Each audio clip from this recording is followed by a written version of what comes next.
Have you ever seen a situation where in the office there's a superstar employee, but maybe he just doesn't fit into the mindset of the office?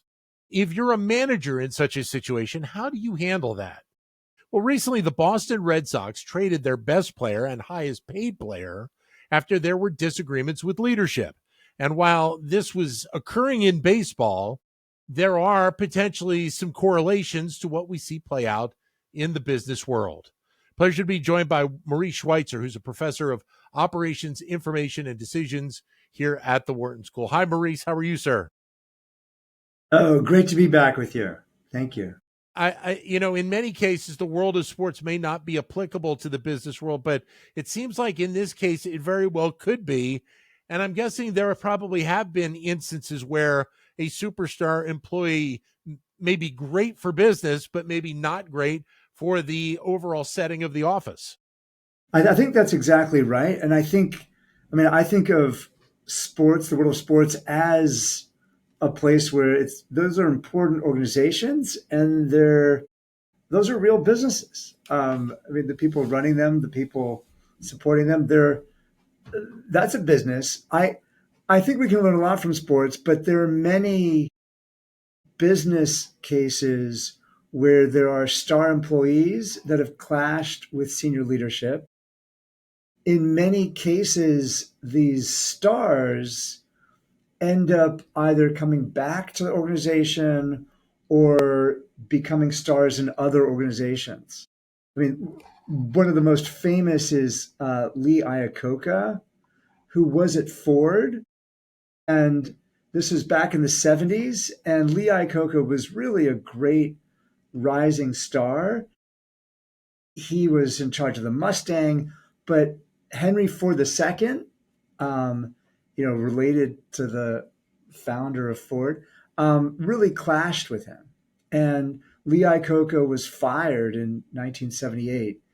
And Iacocca went on to become the CEO of Chrysler and revived Chrysler and really became this icon of a leader. But he did not get along with Henry Ford II. So when you have a situation like this, I guess let me ask you how you look at it from two perspectives. One being maybe the manager who's overseeing that employee, but also number two, the other employees in the office who are obviously dealing with this as well. Yeah, let me share another example. We all know Jamie Dimon as a CEO of JP Morgan Chase, and he's one of the leading financial experts of our time. But he struggled with Sandy Weil when he was at Citigroup. He was the COO there. There was a succession. So there were other people in the mix.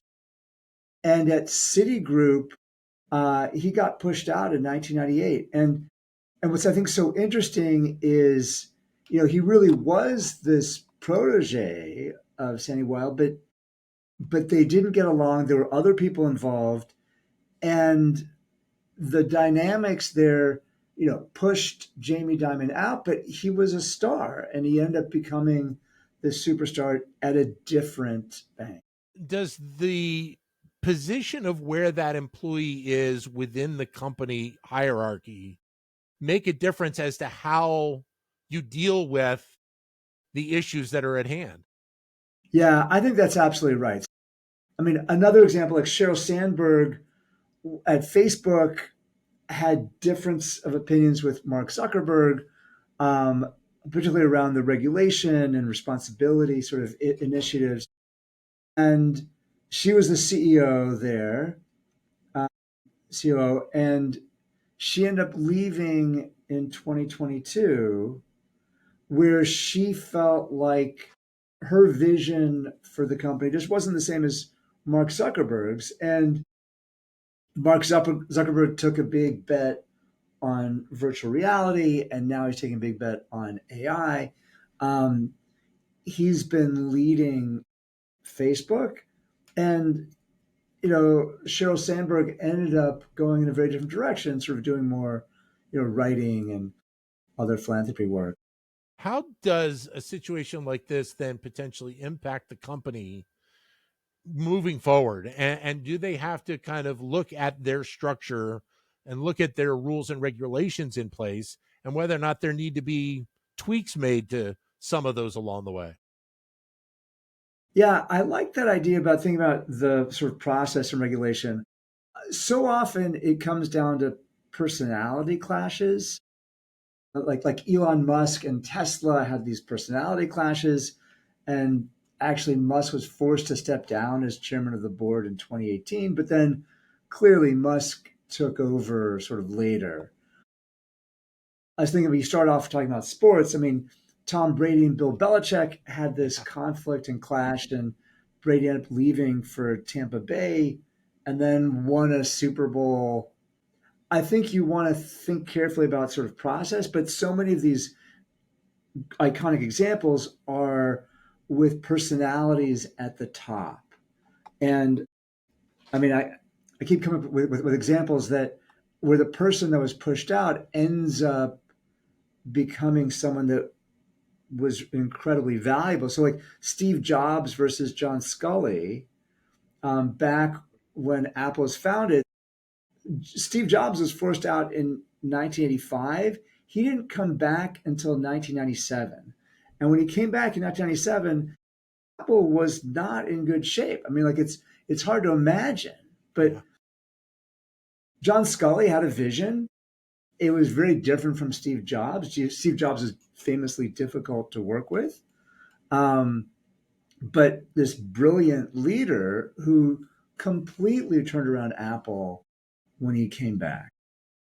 Personality versus the bottom line is probably the ultimate kind of story to this. And as you kind of alluded to, in many cases, it's a hard challenge for those two to meet when you have the personality being so strong. I think that's right. I mean, in so many of these cases, so Steve Jobs, Elon Musk, Tom Brady, Lee Iacocca, Jamie Dimon, like these are strong personalities, brilliant minds, but very strong personalities. And I think at the top, there's this clash. I mean, who's going to be the next leader of Citigroup? Who's going to lead Apple? And I mean, I really like your question about process, but I think it's difficult at the top when we're thinking about the most senior leaders. Um, I mean, even like Bill Belichick and Tom Brady, like, the strong personalities, and they're really at the very top of the game. Maurice, great to talk with you. Thanks very much for your time today. All the best. Thank you. You got it. Maurice Schweitzer, who is professor of operations, information, and decisions here at the Wharton School.